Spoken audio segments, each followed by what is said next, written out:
ሰላም። ዛሬ ጉዟችንን ወደ አንድ የሚገርም ቦታ እናዞራለን። ስለ አውሮፓ ስታስቡ ምናልባት ፓሪስ ወይም ሮም ይመጣሉ። ውድ፣ የተጨናነቁ፣ ብዙ ጊዜ ተዋናይ የሆኑ ከተሞች። ግን ዛሬ ያንን ሕግ ሰብረን የባህር ዳርቻዋን ከግሪክ ተራሯን ከስዊዘርላንድ የወሰደች ግን ዋጋዋ ከምስራቅ አውሮፓ የሆነች ሀገር ውስጥ እንገባለን። አልባንያ። ለምን ማንም አይጠራትም? ምክንያቱም ለአስርት ዓመታት በጨለማ ተደብቃ ነበር። በዚህ ቪዲዮ አልባንያን ዛሬ ልዩ የሚያደርጓት ነገሮች ምንድን ናቸው?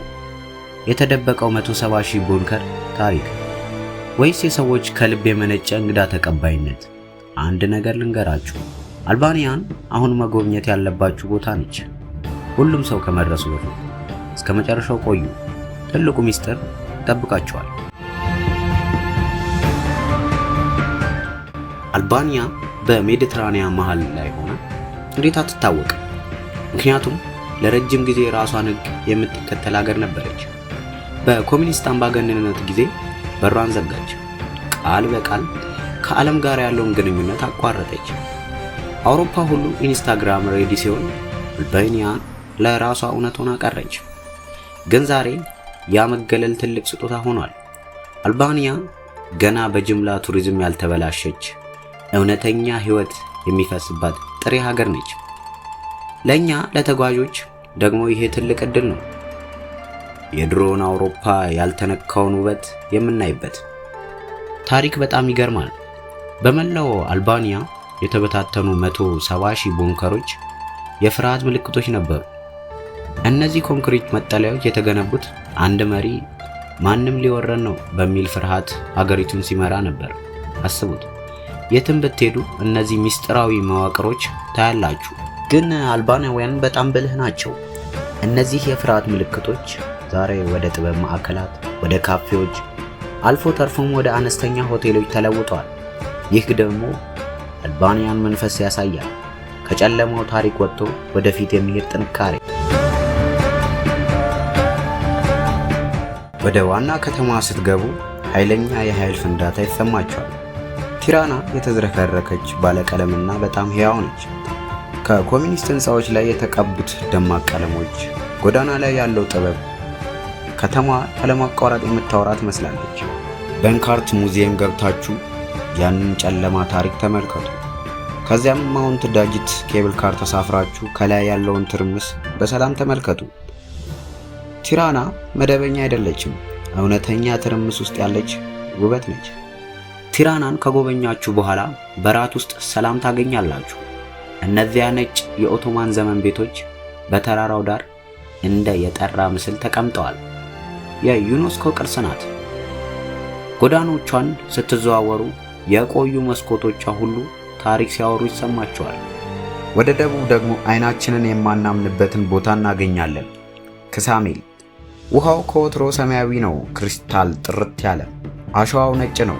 ብዙ ሰዎች ይህ ማልዲቭስ ነው ብለው ይጠይቃሉ። ግን አውሮፓ ውስጥ እና ዋጋው በጣም ርካሽ። ይህ የአልባንያ ሪቪየራ ነው እና መታችሁ በፎቶግራፍ መያዝ ያለባችሁ ቦታ ነው።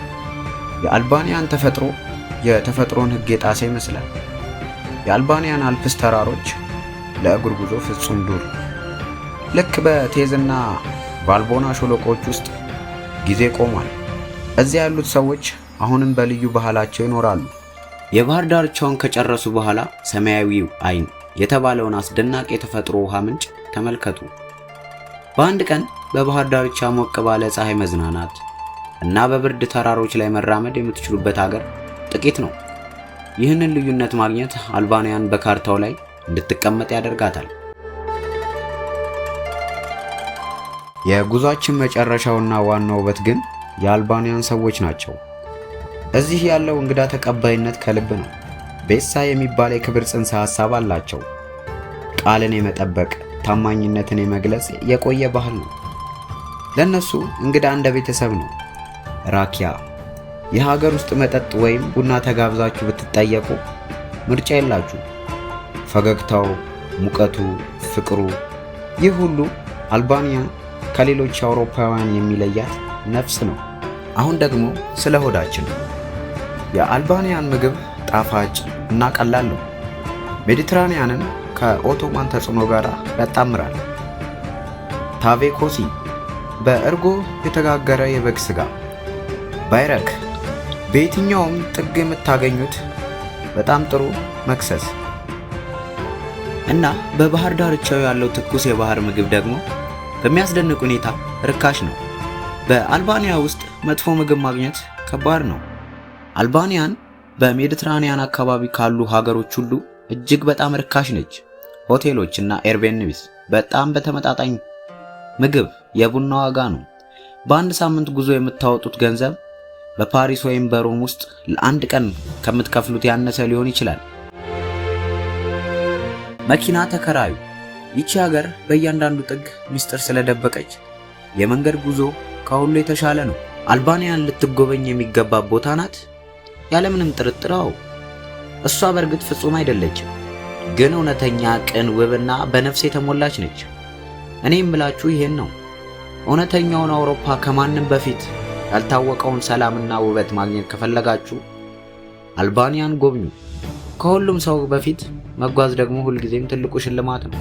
ይህን ቪዲዮ ከወደዳችሁት ላይክ አድርጉ፣ አስተያየታችሁን ኮሜንት ላይ አሳውቁኝ እና በሚቀጥለው ጉዞ እንዳትቀሩ ሰብስክራይብ አድርጉ።